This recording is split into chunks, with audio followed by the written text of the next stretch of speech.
போடா போய் கல்லால உட்கார்றா. விடுண்ணா, எதுக்கு என்ன கடையில உட்கார வைக்கிற?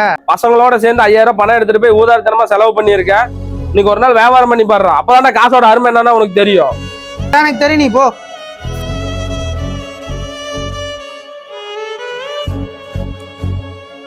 இவனா போடுறா டே. அமல்லடா அங்க பாரு, சைடுல போறான் போடுறா டே.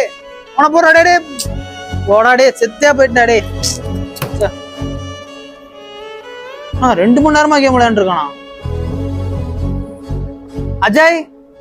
வரண்ணே அண்ணே. அஜய் 2 மணி நேரம் எனக்கு ஒரு கஸ்டமர் கூட கறியை வாங்கல. அண்ணே, அண்ணன் இருந்திருந்தாருன்னா கடைக்கு ஃபோன் பண்ணி கறி வேணுமான்னு கேட்டிருப்பாருண்ணே எல்லாத்துட்டையும். அந்த மாதிரி ஃபோன் பார்த்துட்டு உட்காந்துருக்க மாட்டாரு. அது இல்லாம அவர் வந்தாருன்னா ஓனர் மாதிரி உட்காந்துருக்க மாட்டாரு, லேபர் மாதிரி என்னோட சேர்ந்து வேலை செய்வாரு. பரவங்கட்ல அப்படி நல்லா பேசுவாருண்ணே. சரி, ஒரு நாளைக்கு அண்ணன் எவ்வளவு வியாபாரம் பார்ப்பாரு? நான் ஒரு 5000 6000 குத்துருவாருண்ணே. சரி, இன்னைக்கு அவரோட 1 ரூபா சேர்த்து வித்து காட்டுறேன் நான். ஓகேண்ணா.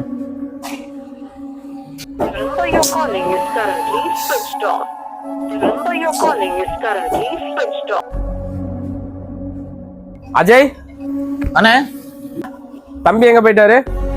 டீ கடை வரைக்கும் போயிருக்காருண்ணே. சரி, ஒரு 5 கிலோ கறி விட்டு. சரி.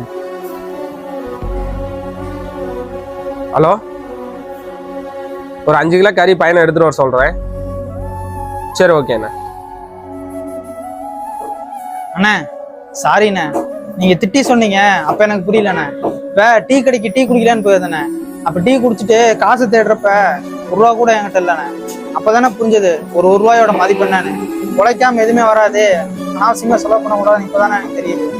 எப்பயுமே எதுவுமே பட்டாதாண்டா புரிஞ்சுக்க முடியும். இப்பயாச்சும் புரிஞ்சுக்கிட்டு இல்ல, இன்னும் ஒரு 4 ஃபுல்லா கடையில உட்கார சொன்னது காசோட அருமை உனக்கு தெரியட்டும் தான். எப்பயுமே ஆடம்பர செலவு பண்ணக்கூடாதுடா, பின்னாடி பயன் இல்லாம போயிடும். இப்பயே நீ சேர்த்து வச்சு பழகினாதான் பின்னாடி உனக்கு பயன்படும். இப்பயாச்சும் புரிஞ்சுக்கிட்டு இல்ல.